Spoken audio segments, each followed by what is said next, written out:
وزیر نفت ایران میگوید صادرات نفت خام و میعانات گازی این کشور به 2 میلیون بشکه در روز رسیده است. به دنبال برداشته شدن تحریم‌های هسته‌ای، ایران به دنبال افزایش تولید نفت است و گفته تا گرفتن سهم سابقش از بازار جهانی افزایش تولید را متوقف نمی‌کند. پیش از شروع تحریم‌ها ایران روزانه 2 میلیون و 500 هزار بشکه نفت خام صادر می‌کرد.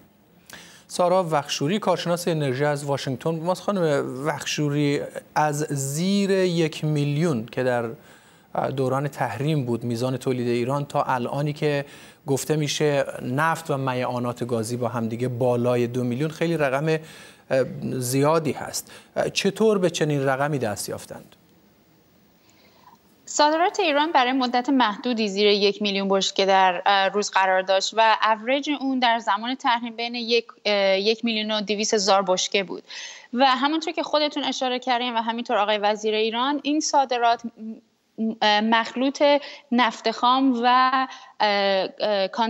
میعانات گازی هست و حدود 1/4 این 2 میلیون بشکه در روز، حتی بیشتر از 1/4 اون میعانات گازیه. بنابراین این عدد، یعنی صادرات نفت خام ایران، یه دفعه 1 میلیون بشکه زیاد نشده، بلکه نزدیک به حدود بین 300 تا 400 هزار بشکه در حد اکثر میزان خودش اضافه شده، اگر که حد اکثرش رو در نظر بگیریم.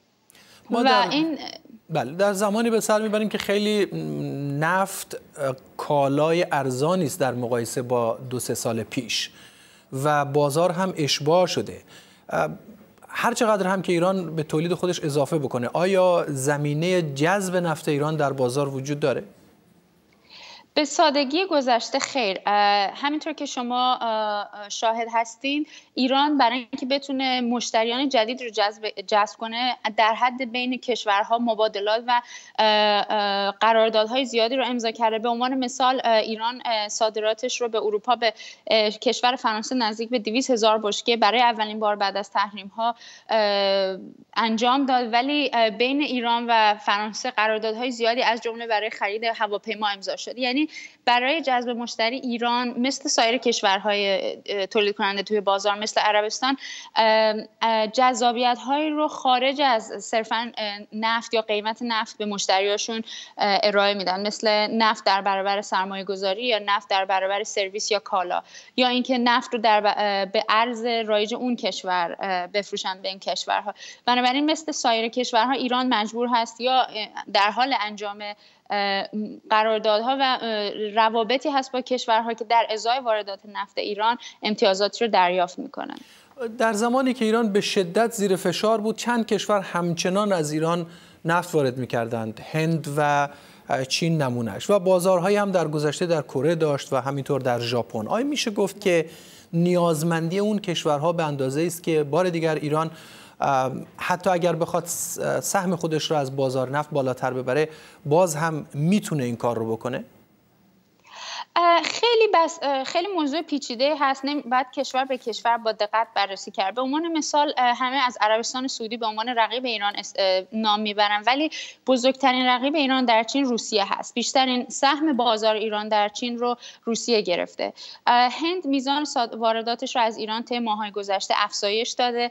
ژاپن خیلی به دنبال این هست که واردات نفتش رو از کشور به طور مختلف از کشورهای مختلفی انجام بده، یعنی به دنبال این هست که بتونه از آمریکا نفت وارد کنه، از عربستان سعودی در ازای جذابیت‌ها و امتیازاتی که عربستان به ژاپن داده وارداتش رو زیاد کنه. بنابراین این خیلی پیچیده خواهد بود. فقط صرف این نیست که این کشورها آیا امکان جذب بیشتر واردات دارن، و همونطور که شما گفتین الان اضافه تولید ما در بازار داریم و این کشورها رشد اقتصادیشون طی سالهای آینده انقدر نخواهد بود که به سرعت بتونن انقدر وارداتشون رو افزایش بدن. وقتی ما حرف از نفت میزنیم، مثل هر کالای دیگه انواع و اقسامی داره، بعضیاش مرغوب ترن، بعضیاش در بازار طرفدار بیشتری دارن و کمتر. اگر از این منظر به کالایی که ایران داره به بازار ارائه میکنه نگاه بکنیم، چقدر محبوبیت داره؟